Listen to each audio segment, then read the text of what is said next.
અમદાવાદના જજીસ બંગલો રોડ પર એનઆરઆઈ ટાવરમાં કોંગ્રેસ નેતા શક્તિસિંહ ગોહિલના ભત્રીજા યશરાજસિંહ ગોહિલે રિવોલ્વર ફેરવતા સમયે પત્ની રાજેશ્વરી ગોહિલના ગળામાં ગોળી વાગી હતી અને તે બાદ તેમણે પોતે પણ ગોળી મારીને આત્મહત્યા કરી લીધી. હવે આ મામલે પોલીસનું એક નિવેદન સામે આવ્યું છે. શું છે સમગ્ર મામલો, તેની વિગતે ચર્ચા કરીશું. નમસ્કાર, હું છું પ્રથમ મોદી, આપ જોઈ રહ્યા છો નિર્ભય ન્યૂઝ.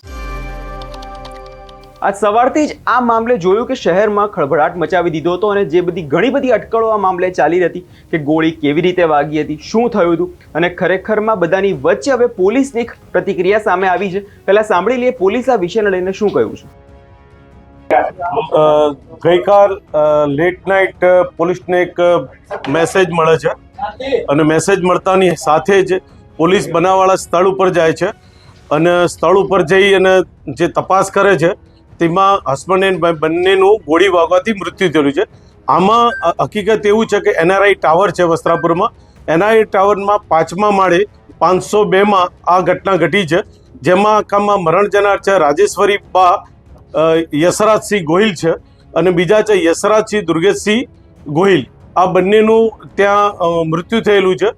આમાં હકીકત એવું છે કે સૌ પ્રથમ આ બંને કપલ પોતાના કોઈ સગાને ત્યાં જમવા ગયેલા, જમીન પરત આવી અને પોતાની મધરને મળીને પોતાના બેડરૂમમાં સુવા ગયા.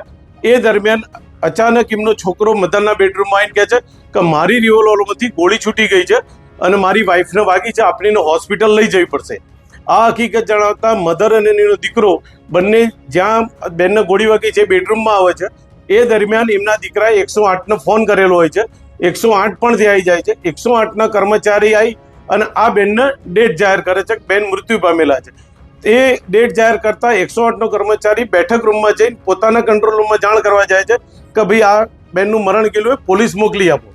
આ મેસેજ કરવા જતાં આ ભાઈ જે યશરાજસિંહ ખરા એમને જાતે જ પોતાને ગોળી મારી દીધી માથાના ભાગે અને એ અવાજ થતાં એમના મધર અને 108ના કર્મચારી બંને બેડરૂમમાં જાય છે. ત્યાં યશરાજે પોતે ગોળી મારી લોહી લુહાણ આંખ પર નીચે પડેલા હોય છે. આ મુજબની એક ઘટના બને છે. ઘટનાની જાણ પોલીસને થતાં પોલીસ તાત્કાલિક હરકતમાં આવે છે અને દેવ્યાનીની બાની આ એક જાહેરાત લે છે અને ત્યાં જઈ FSL અધિકારી, ફિંગરપ્રિન્ટ અધિકારી અને ફોરેન્સિક એક્ઝિક્યુટિવ મેજિસ્ટ્રેટ આ બધાને સાથે રાખી મરણોત્તરના કાગળો તમામ કાગળો પૂર્ણ કરી અને બંને જે મરણ ગયેલા છે એ બંને હસબન્ડ એન્ડ વાઈફને બોડીના FSL એટલે ફોરેન્સિક્સ PM કરવા માટે સિવિલ હોસ્પિટલ અસારવામાં મોકલી આપે છે અને આગળની તપાસ હાલ પોલીસ ચલાવી રહી છે. કેટલા વાગે બનાવ બન્યો, પોલીસને કેટલા વાગે જાણ થઈ? લગભગ પોલીસને 12 આસપાસ આની મેસેજથી 112 ઉપર જાણ થાય છે અને પોલીસ આ પ્રકારની કાર્યવાહી કરે છે. સર, આનું બેકગ્રાઉન્ડ શું છે? કોણ પોતે સરકારી નોકરી કરે છે મરીન ટાઈમમાં, એવું અમને હાલ જાણવા મળેલું છે અને એમના વાઇફ છે હાઉસવાઇફ હતા. પોલીસ જ્યારે પહોંચી ત્યારે બંને મૃતદેહો કયા હાલતમાં હતા, એમના માતા પણ ઘરમાં હતા, એમનું શું કહેવું? એમનું કહેવું તો અગાઉ મેં આપને જે જાણ કરી કે મારો દીકરો અચાનક એમના બેડરૂમમાં આવે છે અને મારી રિવોલ્વરથી ગોળી વાગી ગઈ છે એવા મુજબની જાહેરાત કરતા આખી હકીકત આ પ્રકારની બનવા પામે છે.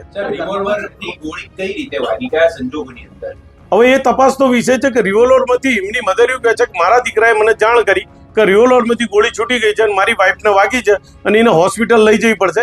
એટલે 108ને પણ જાણ કરે છે અને 108 આવે છે. મીનવાઇલ પોતે પણ ગોળી મારી અને પોતાનું જીવન ટૂંકાવી દે છે. હત્યા છે કે આત્મહત્યા, એ પોલીસને કઈ રીતે તપાસ આખી કરવામાં આવશે, કઈ રીતે બહાર આવી શકે? આ હકીકતની જાણવા સારું જ અમે FNCs PM માટે, ફોરેન્સિક PM માટે લઈ ગયા છે ડેડ બોડીને અને PM નોટ આવ્યા પછી આગળની હકીકત ઉજાગર થશે કે ગોળી કેવી રીતે વાગી હતી, કેટલી ઊંડી વાગી છે, કેવા એંગલથી વાગી છે. આ બધા જ પ્રશ્નોનો જવાબ PM નોટ આવ્યા પછી આપણને મળશે. પ્રાથમિક તપાસમાં રિવોલ્વર લાયસન્સ વાળી છે એવું એમના સગાવાલાને જાણવા મળેલું છે, પણ તપાસ અંતે રિવોલ્વર પણ આપણે જમા લીધી છે અને આપણે FSLમાં મોકલી અને આગળની વિગતવારની તમામ પહેલુઓને સાથે રાખી તમામ વસ્તુઓને નજરમાં રાખી અને આગળની તપાસ અમે ચલાવી રહ્યા છીએ. બનાવ પહેલા ઘરમાં કોઈ ઝઘડો, અવાજ, કોઈ હકીકત સામે આવી છે? પરિવારના ત્યાં જમવા ગયા હતા, ત્યાં કોઈ માતાપુર ઘરે આવ્યા, એ સંજોગોમાં વચ્ચે શું બન્યું? આસપાસના લોકો નિવેદન, આસપાસના રાતનો સમય હતો, વોચમેનો હતા. બંને વોચમેન એને પૂછતા કે લોકો આવ્યા છે. એ લોકો પછી આવીને ફરતી પાછા જ્યુસ પીધો છે. બિલકુલ યંગ કપલ હોવાથી એકલું રાજી ખુશીથી બંનેને પૂછતા એવો એમના ફ્લેટમાં ગયેલા છે.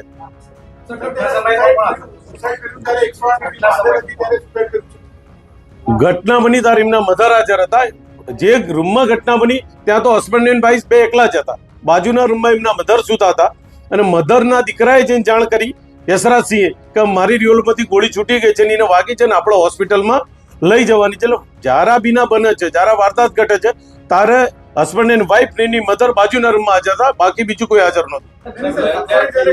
પોતાને ગોળી મારી ત્યારે 108 ની ટીમ હાજર હતી ને પોતાને ગોળી મારી આમાં અગાઉ પણ હું આપને જણાવી ચૂક્યો છું કે 108 ના ઇન્ચાર્જ શ્રીએ બેનની ડેડ બોડી ચેક કરી એમને કીધું કે બેનનું મૃત્યુ નીકળી ગયેલું છે અને પોતાના કંટ્રોલ રૂમમાં જાણ કરવા માટે 108 ના કર્મચારી બેઠક રૂમમાં જાય છે. જ્યારે બેઠક રૂમમાં જઈને પોતાના કંટ્રોલ રૂમમાં જાણ કરતા હોય છે તે દરમિયાન બેડરૂમમાંથી એક અવાજ આવે છે. એટલે એમના મધર અને 108 નો કર્મચારી બેડરૂમમાં દોડીને જાય છે. તો અહીંયા યશરાજજી પોતે પોતાની જાતે પોતાના માથામાં ગોળી મારી અને આત્મહત્યાનો કરી લીધેલ છે. કુલ કેટલા રાઉન્ડ ફાયરિંગ થયું?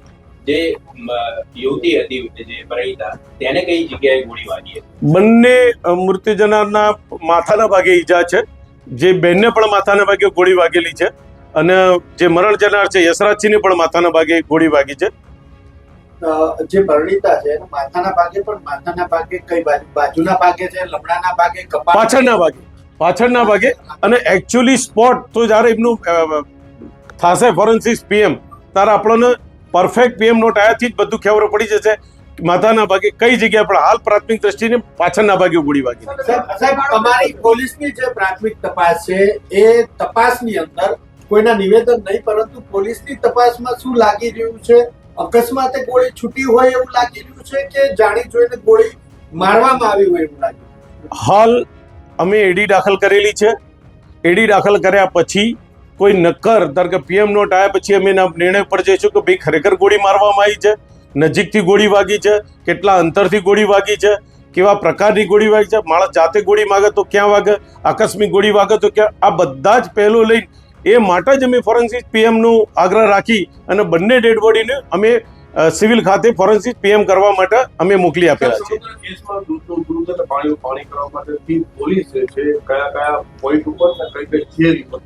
એ દૂધનું પાણી કરવા માટે મેં એક્ઝિક્યુટિવ મેજિસ્ટ્રેટ સાહેબ, FSLના અધિકારી સાથે અને ફિંગરપ્રિન્ટના અધિકારી સાથે તમામ સરકારી કર્મચારીઓને સાથે રાખી અને ગઈકાલ આખી રાત અમે અમારા મરણોત્તરના જે કાગળો કરવાના થાય એ તમામ કાગળો પૂર્ણ કરી અને બંને ડેડ બોડીઓને અમે પીએમ સારું મોકલી આપ્યા છે. જ્યારે એમ્બ્યુલન્સની ટીમ પ્રેઝન્ટ હતી ઘરમાં, જ્યારે પહેલો શોટ વાગી ગયો હતો, જ્યારે એમના જે વાઇફ હતા એ ડેડ થઈ ગયા હતા, ત્યારે રિવોલ્વર ક્યાં હતી? ત્યારે એમના પાસે જ હતી યશરાજસિંહના કે બીજે કોઈ મૂકી દીધી? રિવોલ્વર એમની જોડે જ પડી હતી. પહેલા તો માણસ આવ્યો 108ના, એમને ડેડ બોડી જોઈ અને એને કીધું કે બેન મરણ ગયેલા છે અને એ પોતાના કંટ્રોલ રૂમમાં જાણ કરવા માટે તરત બહાર જાય છે. રિવોલ્વર ક્યાં પડી હતી, કઈ જગ્યાએ પડી હતી એ એક તપાસનો વિષય છે. કારણ કે એને કાલ રાત્રે પૂછપરછ કરી એટલે એ માણસ પ્રાઇવેટ એક જ માણસ છે, પોતે પણ એટલો બધો ગભરાઈ ગયેલો હતો કે સાહેબ આ બીના બની છે, હું અંદર ગયો, બેનના મૃત્યુ જાહેર કર્યા, હું મારા કંટ્રોલ રૂમમાં જાણ કરવા માટે બેઠક રૂમમાં આવું છું ને દરમિયાન બીજો અવાજ થાય છે. પોલીસનું આ મામલે કહેવું છે કે સર્વિસ રિવોલ્વરથી પત્નીને ગોળી વાગી હતી અને ત્યારબાદ યશરાજસિંહ ગોહિલે 108ને ફોન કર્યો હતો અને પોતાની માતાને પણ અન્ય રૂમમાં જઈને જાણ કરી હતી. અને જે પત્નીને ગોળી વાગી અને જે દવાખાને લઈ જવાની હતી તે જાણ કરવાના સમયે તે બીજા રૂમમાં જઈને તેણે પોતાને પણ માથે ગોળી મારીને આત્મહત્યા કરી લીધી હતી.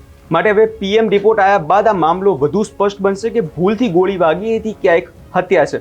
હવે જોવાનું રહ્યું કે આ મામલે આગળ પીએમ રિપોર્ટ આવ્યા બાદ શું મોટા તપાસમાં ખુલાસા થઈ શકે છે. આ વિષયને લઈને તમારો શું અભિપ્રાય છે તેમને કમેન્ટ કરી ચોક્કસથી જણાવજો અને અમારી ચેનલ નિર્ભય ન્યૂઝને લાઇક, શેર અને સબસ્ક્રાઇબ કરવાનું ભૂલશો નહીં.